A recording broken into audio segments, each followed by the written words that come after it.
The huge spending plan, named Build Back Better, is dead. I mean, it's officially dead, although, let's be honest, I've been calling this for quite some time. In fact, I'm sure a lot of long-time viewers of the show also knew this. And so this doesn't come to any surprise to any of you. But if you're new to the channel, if you haven't seen this before, well, bad news. Got some bad news. And I'm going to explain what's going on. First, I'm going to run through some details from the Washington Post, about what they're saying, and then I'm going to tell you what's going on and the reason. So, all right, now for that, let's go to the Washington Post. It was basically reporting last night that the talks between Joe Biden and Senator Joe Manchin, a Democrat, allegedly from West Virginia, the talks have soured, in their words, over the size and the scope of the economic package. Quote, despite days of negotiations, the gaps between the two sides seemed newly immense. Biden sought to safeguard his economic agenda from significant cuts. Now, understand that it went already through massively significant cuts, going from $6 trillion to $3.5 trillion, now down to what they're talking about, $2 trillion. And Joe Manchin says, no, that's still too much. We got to go even further. Now, Joe Manchin, months and months ago, had actually had his original top line was $4 trillion. So the guy's been moving the goalposts over and over and over again. Oh, no, 4 trillion. Oh, no, not 3.5 trillion. No, let's go down to 2.5 trillion. Okay, let's go down to 2 trillion. Okay, let's go into $1.75 trillion. Okay, let's go to $300 and an expired coupon for Denny's. Okay, let's just keep going. Let's keep going until it's nothing. There's nothing left. So, yes. In fact, let's see. Manchin, according to the article, has continued to insist on steep spending reductions. The private wrangling offered a marked contrast with the public proclamations of progress coming from both powerful Democrats in recent weeks. Now, of course, that's marketing. I mean, that's what it is. So Democrats are coming out there, so, what a transformational piece of legislation. Look at all we're going to do, even though we're just constantly chucking things out as we go along. So, we're going to take down this, we're going to pare down that. Again, it went from 6 to 3.5, now to 2, and likely going to be further reduced, as Joe Manchin is wanting to do. And not only just Joe Manchin, of course, you have Kyrsten Sinema. Those are the two open people that are openly against more spending. There are others in the party as well that are hiding behind Joe Manchin and Kyrsten Sinema. And, they're basically hiding. They're not coming out and saying, oh, yeah, no, I agree with them. Because right now, well, they're the villains. And so everybody's going to look at them when it's the people like John Tester, and Josh Gottheimer that are also against this spending. And so, again, what's interesting here is the Washington marketing, okay, and the corporate media. Now, they're going through this as if it's some sort of good faith negotiation. Laugh along with me. Oh, good faith. Joe Manchin, good faith. Now, you might be like, well, wait, what are you talking about? He's worried about the debt. He's worried about the deficit. Is that not the case? He's worried about inflation going up. But look at we're at 6.8% inflation. If we do any more spending, then it's going to increase prices. No, actually not. That's actually not the case. Again, I've done a couple of different segments about how what they're talking about with inflation and Build Back Better, which again is right now $2 trillion over 10 years, right? So that's roughly about $200 billion in federal spending a year. We spend more than double that, almost triple that, on defense, on the defense industry, which again goes into the pockets of the defense contractors and not the troops. And so, Inflation, again, BS lie, especially when you look at the fact and see here's the kind of rationale that companies will use. Oh, our costs have gone up, and we just can't afford to continue having these lower prices. We have to raise our prices, right? Well, all these corporations that are raising their prices actually have gigantic profits. Their profit margins have never been better. And they're just raising their prices out of pure greed. And that's what it is. Pure greed. And so now, as far as Joe Manchin is concerned, not a good faith actor at all. Again, when you look at his financial situation, his personal finances, you even look at some of his previous votes, not the case at all. Joe Manchin, and one of the big reasons that he's against Build Back Better, not just because of the social spending, but also the spending on climate change. Again, Manchin is invested in coal. So he owns stake in coal companies. Now, he says, oh, it's in a blind trust. Okay, but it's still in coal. So if you don't even know what specific coal companies you're invested in, but it's in a so-called blind trust, which, again, I didn't buy it when Donald Trump claimed, oh, no, I don't know anything about my finances. Blind trust. That's why I don't have to divest. Well, no, I don't buy it. I don't buy it. Of course you know where your money is. It's your money. Blind trust doesn't mean a goddamn thing. Really, honestly. And so now one of the companies, by the way, he founded these companies back in the 1980s before turning ownership over to his son, Joe Manchin IV. Now, the companies are now run by his son. One of them actually is a waste coal company. So it takes coal that's too impure to burn and then burns it anyway. Oh, don't worry, we're going to burn it anyway and actually release even more carbon into the atmosphere and methane and these greenhouse gases. We're just going to give us all your waste. We're going to burn the shit, the dirtiest crap that we can. Okay, great. Now, the elder Joe also holds stock options in EnerSystems and Farmington Resources Incorporated. Both are valued between $1 to $5 million. And again, he brings home $4.5 million from those firms, according to a recent report from The Intercept. Manchin also has received millions of dollars in donations, political donations, campaign donations from the finance industry or the bankers, as well as industry trade groups like the Chamber of Commerce. Well, the Chamber of Commerce, they hate Build Back Better. They can't wait to stop it. They want to stop it entirely, not just to pare it back massively. No, they just want to stop it. They don't want any of it. We already got our bipartisan infrastructure bill. We already got our corporate handouts. We're not going to give you any more to the American people. What are you talking about? No, we're not interested in that at all. No. Benefits for us. Corporate money, like handouts for us and subsidies, nothing for you. You get nothing. And so, again, they don't want you getting child tax credits at all. And that's one of the more, again, it's one of the major sticking points, according to Joe Manchin III, where he's like, I can't do the tax credits. Sorry. In fact, you're going to love this statement here that he told the Wall Street Journal at an event.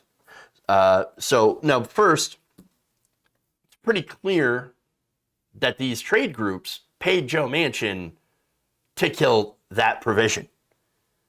And so those tax credits that are helping 35 million families across the country, they're ending at the end of the month. That's it, gone. It's just gone. That's it. Now, here's what he said to the Wall Street Journal. Quote, if we keep sending checks, it's going to be hard to stop the checks. So understand that framing right there. Super right-wing framing. Where it's like, if we give people benefits and stuff, we actually serve our constituents by giving them tax credits for having families that will actually help them and put money in their pockets and cut child poverty in half. because that's what it does. Well, then it'll just be really hard to stop those checks. Really? Do you ever say that about the oil industry? Oh man, if we keep writing those checks to the oil barons, it'll be hard to stop the checks. Well, literally at this point, it is hard. It's impossible to stop the checks that we are subsidizing. We're giving $20 billion a year to the oil industry, despite being incredibly profitable and very, very unpopular as well. We're just handing that money over. Yeah, the government is in gigantic subsidies, and while they continue to pollute our planet. Wonderful, wonderful. Now, nobody ever asked if those checks could stop. Nobody ever asked if the checks to the defense contractors will stop. No. In fact, Joe Manchin actually eagerly signed on to the newest D-W.A bill, which gave $768 billion to the military-industrial complex. Corporate welfare. No problem with spending money on corporate welfare. But if anything comes to you and your family and helps you and betters your material conditions, well, you can't have it. Not in favor of it at all. He just told you to pound sand. Now, here's the thing, too. We're talking about the bipartisan infrastructure bill. Now, the BIF was corporate welfare, chock full, and even privatization. That's why corporations were like, get it passed, Joe. Get it passed, get it passed. They had Republicans on board, too. Yeah, it's yummy in our tummy. Just give us the money, give us the money. Now, we're not going to see any benefit, regular people, at least not for some time. Yes, roads and bridges, that's good. We should be rebuilding roads and bridges, doing things like that. And I'm not saying that the entire thing was a bad piece of legislation. I'm just saying that it was packed to the gills with corporate giveaways. That's why they wanted it so bad. That's why it was stupid to decouple it from Build Back Better. As soon as you made those separate bills, you guaranteed this outcome. And again, I'm already getting ahead of myself. But as it stands now, at least according to one person familiar with the matter on Wednesday, said that Joe Manchin, in his meetings, seeks to zero out the program in the bill in his talks with Biden. And that's, again, going back to the child tax credit. So as it stands now, your child tax credit's gone. You're not getting child care, an expansion of that. You're not getting elder care. You're not getting an expansion of Medicare benefits to include hearing. You're not getting pre-K, universal pre-K, gone. You're not getting more help to pay your medical bills. You're not getting prescription drug reform. You're not getting affordable housing. We're not getting anything on climate change. And so this is all while inflation, as I mentioned before, is up. Gas prices have increased. Student loan payments are about to resume. And Omicron, the variant, is spreading all across the country. Seems like a pretty terrible time to make people's lives materially more difficult. I think that it's a huge failure. I think, and again, a lot of the things that were in Build Back Better were incredibly popular with both Democrats and Republicans. But both sides of the aisle were like, yes, allow Medicare to negotiate prescription drug prices. Make my prescription drugs cheaper. All of those things were pared back, or either pared back or completely removed in order to satisfy Joe Manchin, Kyrsten Sinema, as well as the Testers and the Gottheimers and all the other corrupt corporate Democrats and Republicans. All of them serve the donors. And the donors did not want this bill. And again, we could have avoided the situation had we at least kept those bills together, which was the original plan. And I remember Nancy Pelosi saying, oh, we're going to pass this together. Don't worry. It's going to be transformative. We're going to pass them together. And we're going to hold the line. We're going to hold the line. Did they hold the line? No. Now, there's two different explanations. Either Nancy Pelosi lied to us all, to our faces, about passing them together because she never wanted Build Back Better, or the mainstream media absolutely lied when they called Nancy Pelosi a master legislator because she obviously sucks at her job at getting legislation passed that actually helps average working Americans. I mean, those are really the only two explanations. Those are facts. I mean, you have to think, even the Nancy Pelosi defenders here that are like, oh, yes, Queen Slay. You got to look at it and say, well, what happened? Did she either lie to us or is she bad at her job? Did she fail? Because again, here they gave away their leverage, which was bipartisan infrastructure, without even a promise from Joe Manchin that he was going to pass this. And again, for me, a promise from Joe Manchin is worth literally nothing. Less than nothing to me. But they didn't even get that. They didn't even get a promise. They stupidly gave it up.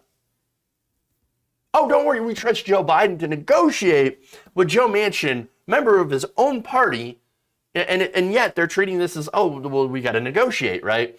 As if you're negotiating with Republicans. Well, it's essentially what you are. No, it didn't turn out. And by the way, it did turn out exactly the way that progressives in the party predicted that it would. And you have people that are so-called parts of the Congressional Progressive Caucus, people like Pramila Jayapal, who went along with this, going out and doing marketing for corporate Democrats and corporate media. Oh, transformative, wonderful bipartisan infrastructure bill, tremendous achievement. Now we should maybe do the Build Back Better.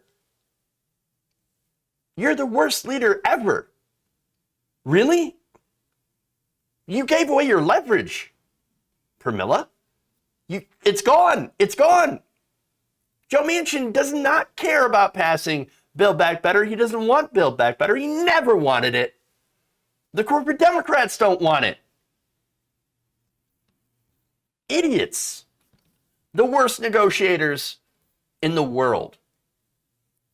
The worst. And again, here's the thing, right? I don't want to sit here and have to trash Democrats. I don't get a kick out of it. I don't like it. It sucks. What I want, though, ultimately, what I really want is good policy. I don't care who pushes it. I want good policy. And again, I wanted the full version of Build Back Better. And I understand that, yes, sometimes you got to make concessions. I get it.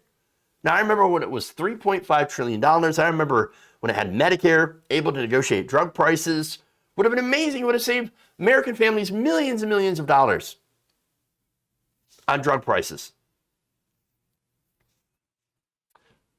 And I'm not saying, like, I will never compromise for anything. No, I would have been okay with picking two major policy proposals to get done in the reconciliation bill and putting off the others until later. Fine. You want to Build Back Better? Okay. Let's pick two major proposals and we'll go with those. Okay? If we're going to do something, let's do something, right? And for me, my choices, and this is a difficult one, right? Honestly, because there's a lot of stuff in there that I would love to see enacted immediately. But okay, if I had to pick two for now, lowering prescription drug prices and making the child tax credits permanent. All right. Again, cutting child poverty in half and allowing for prescription drugs, the prices to be lowered. I mean, that would have helped. Again, right now in this country, you have people dying because they can't afford insulin. But unfortunately, without the leverage, Democrats will never be able to move Joe Manchin. Ever. And so our hopes of passing this bill or getting this are nothing. They're slim to none. Which means, of course, disaster for the midterms. And so, again, it doesn't matter the president or his party do not control gas prices. That the OPEC Plus cartel has reduced the supply to make up for what they lost during COVID. Pure greed, right? Doesn't matter that the supply chain issues are driven by high demand and low production, again, due to coronavirus. It doesn't matter that inflation is mainly a result of corporate greed. Raising prices despite making record profits, the people are going to blame the party in charge. And who's the party in charge? Democrats. They're going to hold them accountable. They're going to vote for Republicans unless Democrats do something to fundamentally improve the lives of the voters If they don't, they're going to get destroyed in the midterms. And that's it. You're going to have Republicans that take over in 2022, lame duck president, and then possibly in 2024, because nothing has fundamentally changed. And then if Trump runs, oof, or even worse, a competent fascist, then it's over. You might as well just end democracy right now. And it's all because the Democrats are too busy being incredibly weak and kowtowing to people like Joe Manchin. That's the reality.